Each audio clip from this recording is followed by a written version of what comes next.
Well, if you love pistachios, you're gonna love this recipe for milk chocolate pistachio tart. And the best part might be the pistachio green racing stripe that appears when you slice into the tart. We have to make a nice dark chocolate crust that is enriched with chopped pistachios.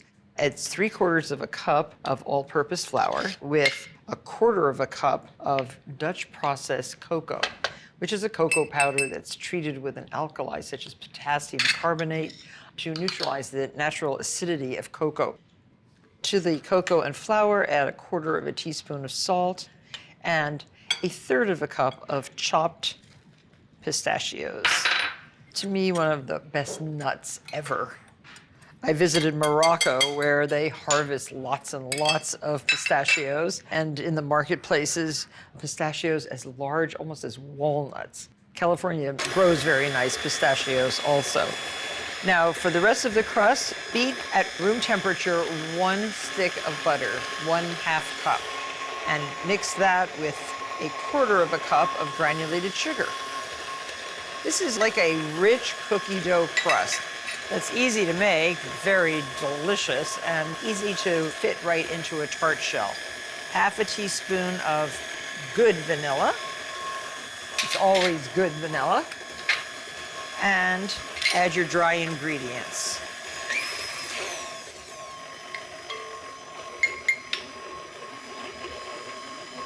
That's pretty much it. You can buy shelled pistachios that have no salt at good nut stores, or online you can find pistachios in large quantities. I keep lots of pistachios in my house. So scrape the bowl clean, and we form this into a little disc and chill well. That's the crust. You don't have to use your hands to form this into a disc. Use the plastic, because this is a really dark chocolate. It'll get all over your hands. So just use the plastic like this to gather the crust into a flat disc and chill. And I have one that's already chilled. I find that because this is kind of sticky, it's great to just roll it on floured plastic, top and bottom, and a little bit more flour, and another piece of plastic right over, and roll it large enough to fit in your 9-inch tart shell. So you see, this is rolling very nicely, and it would be more difficult if you didn't have the plastic. And for a hard dough like this, hard and dense, using a rolling pin with the ball-bearing handle is very, very effective. And you don't have to be so strong. The old baton ones, you have to use a lot more upper body strength. Work quickly, because you don't want your dough to get warm. If it starts to feel warm, put it right back in the refrigerator and chill it a little bit. So put the little disc right here. It'll help you lift the pastry, and then just slide it down into your tart pan. Little techniques that help a lot. But you see, it's already soft, from rigid to soft in just a matter of seconds. So put a little flour on your hands and fold the crust in on itself, just to reinforce the sides of the tart. Put this back in the freezer for 30 minutes until it's really stiff, and then bake it off at 325 degrees, about 30 minutes. Look how nicely this bakes, and make sure you cool the crust completely before you fill it. Now for the filling for this beautiful crust. To 5 ounces of milk chocolate, add 1/2 cup of cream and 1/4 cup of milk that's heated. So just let that sit for a minute or so, and you can grind the nuts. We're using 1/2 cup of Sicilian pistachios. They're such a beautiful bright green. Add 1/4 teaspoon of salt and 1 teaspoon of safflower oil, flavorless oil.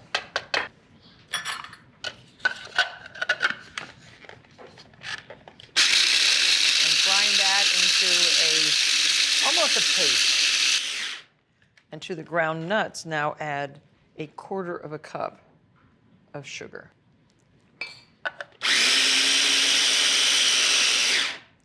Pistachios are rich in vitamin A, calcium, thiamine, phosphorus, and iron. So this beautiful, bright green, sugary mixture, scrape it out right into your tart shell and spread this all in one layer.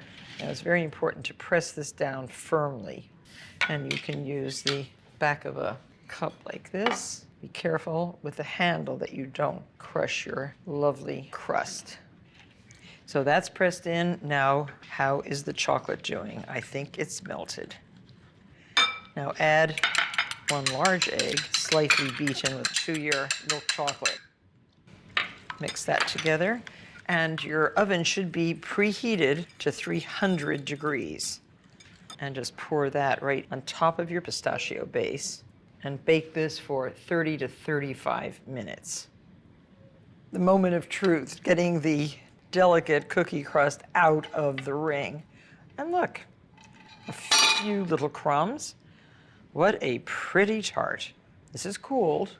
And then to embellish the tart, I think it's really nice to take those same Sicilian pistachios and put a row of them around the edge of the crust.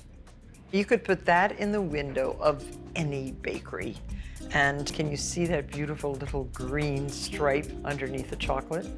It tastes even better than it looks. The dark, rich flavors of a semi-sweet and unsweetened chocolate, rum and espresso mingle wonderfully in this moist, flourless chocolate cake. I like to call it the Roberta Heart. It's named for my old friend Roberta Kins, who once made 38 of these in one day for one of my catering jobs. After you see how easy it is to make, you'll understand how she could make so many.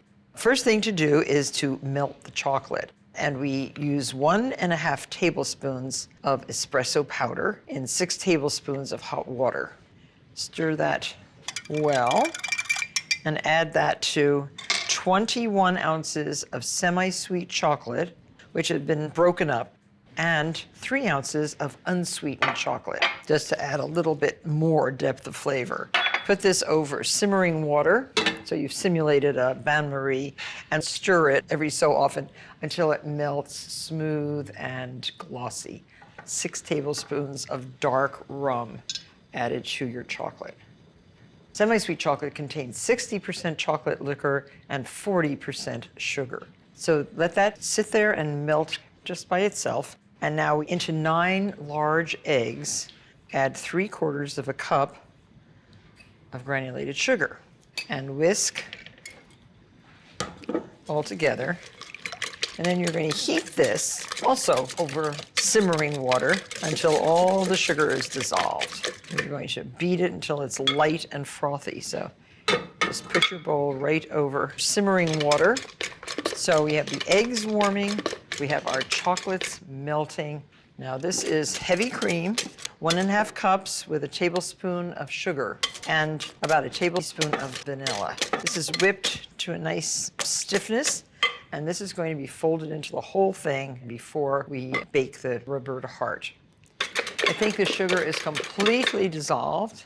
And now we can whip this on our stand mixer until it's light and frothy.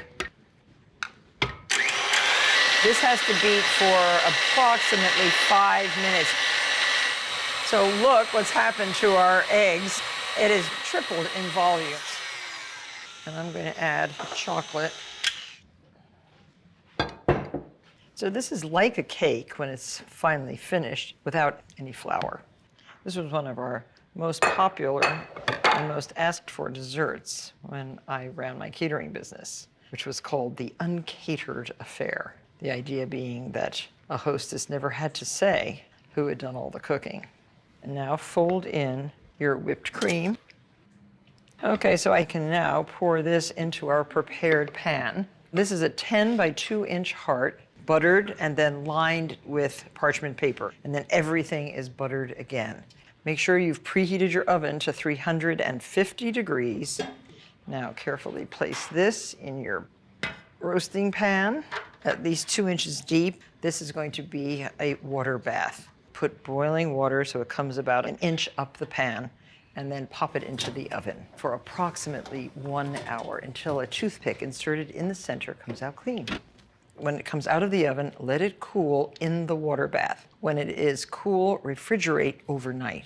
To release it from the pan, just put it back in a little bit of warm water and have your serving pedestal ready and some nicely whipped sweetened cream. If it's not releasing, you might loosen around the edges with a sharp knife, just the point, and then try it again. Keeping your cool in the kitchen is extremely important. So now invert your platter over the heart.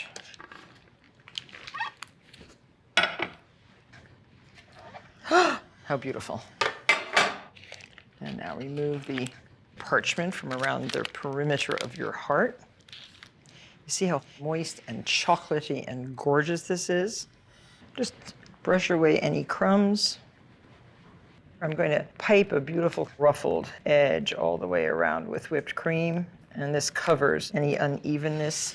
And then you can embellish the top and go in the opposite direction. So here you have a Roberta Heart. So chocolatey, this will win the hearts of all your chocolate lovers. Enjoy. I am so excited because today we have Master Chocolatier Jacques Torres to show us 5 easy techniques guaranteed to give your desserts a professional look. And I think I'm going to learn a lot today, Jacques. What's the first thing that you're going to teach us? The first thing that I'm going to do is, a lot of time when we make a cake, we never know exactly how to finish it. Glazing a cake is not always very easy, but with this recipe, anyone can do it. Oh, good. So we have to mix water, cream, sugar, then cocoa powder. Now, he also has 1 package of gelatin and 1 tablespoon of water. So you can pour that into this mixture that's okay. already boiled for about 20 minutes. Oh, so when gelatin melts, we can put it on a water bath with ice. And I usually stop it around 80 degrees. So here I have some cold glaze ready to go. Ready. So we just put the glaze on top of the cake. So what I like to do is put that over a bowl, so nothing goes to waste. nothing goes to waste. That's it, it's like over. magic. So now So all the excess drips into your bowl and you just use it again for the next cake. Wow. And that's all you have to do. So Jacques, what are we doing now? We call it chocolate leather. Chocolate leather. So what I did here, I melt some chocolates. And these are icy cold. Those are very cold, they stay overnight into the freezer. So now what I'm going to do, I'm going to put a little bit of that chocolate over the marble and with an offset spatula, spread it very thinly. Then right away, I'm going to use a knife and cut about the height of the cake. And then the chocolate going to unstick from the marble. That's why we call it chocolate leather, look a little bit like leather. And then we can put that around the cake. If it doesn't go completely around, we're going to do a little other piece to finish that side. Wave the top a little bit like that. That is really fun, chocolate leather. And then we're going to do other decoration to decorate the rest of the cake. Oh, we're making chocolate string. Exactly. It's a number 800 tip, a little round tip, a large 18-inch pastry bag. This is just melted chocolate again? This is just melted chocolate. So you twist the bag like that, and this is a little secret for keeping it from dripping out the hole while you fill the bag, right? Exactly. Okay. So you can put that on a container. And now what I'm going to do, I'm going to fill the bag just, you don't put too much chocolate, just a tiny bit. Okay, that's enough. Okay. Then we have a lot of vodka. This is the fun part here. Oh, vodka. Vodka. Okay. And why alcohol is because you can put it in a freezer. It's going to get very cold, but it's not going to freeze. Then we take the chocolates and we're going to drizzle like that on top of the vodka. And when you think you have enough chocolate, you stop. Oh, how fantastic. Then you can take that with a couple skewers and put that on the tray and let it cool down a little bit. So pretty. Oh, look. So of course, when it's dry, you can take that and arrange it on top of a cake. Oh my gosh, I love this, Jacques. So Jacques, this is technique number 4. Number 4, we have white chocolate, just melted. Yes. A little half-size sheet pan. This is ice. Oh, this is ice. Okay. So what we're going to do, some strip like that. We're making hay. We're making hay, so... While the sun shines. Do you know that little saying? No. Oh, make hay while the sun shines. Okay. Not in the rain. That's not a French one. No, it's American. So I'm going to cut, you can cut the side here. Okay, then you put all the head together and then roll it. Then we can, when we have it, take it and pretty. put it on top of a cake. Looks pretty on the chocolate. Look good on the cake here, you're yeah. right. And then some eggs. We have some little eggs here to decorate it. Look, they look like my Araucana eggs. Maybe What a one more. great idea. Those techniques are very simple. They are fun, and that's definitely something that we can do at home. What a great technique. Make hay out of white chocolate. And now we have one more technique, numero 5. Numero 5. We melt the chocolates to 2/3. Okay, now what kind of chocolate is this? This is a chocolate with a lot of cocoa butter. Okay. So European chocolates usually have a lot of cocoa butter. 2 pounds of dark chocolate. Okay. So melt in a microwave. I'm going to show you to which level. How many minutes? The minutes depend on how strong is your microwave. So you go 20 seconds by 20 seconds. Okay. This way you're not going to get in trouble. So it's not completely melted. It's not completely melted. So what I do, I put that now into a cold bowl. And this is the whole secret. So you're reducing the temperature. Yes. So now I always have 3 tools when I work with chocolates. One is an immersion blender. So the immersion blender is going to break down all the pieces. Then, with the laser thermometer, I'm going to look at the temperature. I'll look at it. Look at it, and you tell me what's going. You tell me what's going on. 88. Okay, so we are a little bit cold. The only thing that we have to do now is bring it back to 90 degrees. Okay. Okay. So I use a hair dryer. Is that your hair dryer or mine? This is yours. Mine was red. So you see, you just heat a little bit the top. The whole temperature going to come up. We're going to stabilize the chocolate at 90 degrees. It's a little bit harder now, but yeah, now it says 90. That's it. There. So the chocolate is tempered. What we're going to do, we're going to play with balloon. I like to use balloon with no color. So I'm sure that the color doesn't going to transfer to the chocolates. Then what we do, we dip it 3 times to create 3 petals and put it on a tray. So cute. Beautiful. So what we have to do now, put that in the fridge for 3 to 6 minutes. So now that's the fun part, we have to pop them. You ready with that? We pop 3 each. 1, 2, 3, go! I'm much more ladylike. So and look how cute the little bowls. And those are beautiful. Oh, they are. Ah. Now you have to surprise your guests with something like this next time you entertain. So before we fill them, I would love to show you that you can make actually a bigger balloon and put that on the center of the table. Oh, yeah. And you can do a little flower like that by putting different size balloons inside each other. Okay, so now we have chocolate mousse in front of us. Yes, so we take some warm water and we can make some simple quenelle. Quenelle is... Oh, it's a shape, right? A quenelle. Yes, a quenelle is a shape.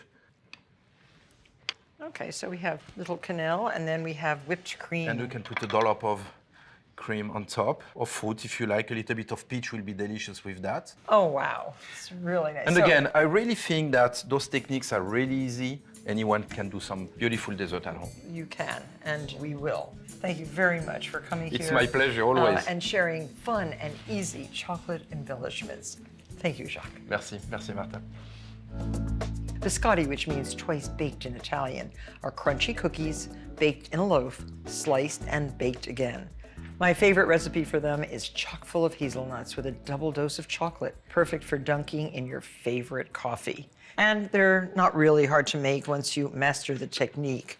2 1/4 cups of all-purpose flour and 1/4 cup Dutch processed chocolate, 1 teaspoon of salt, 1 teaspoon of baking soda, 1 cup of semi-sweet chocolate cut into chunks, and try to make them kind of small because then you won't have to process everything so much, and 1 1/2 cups blanched hazelnuts.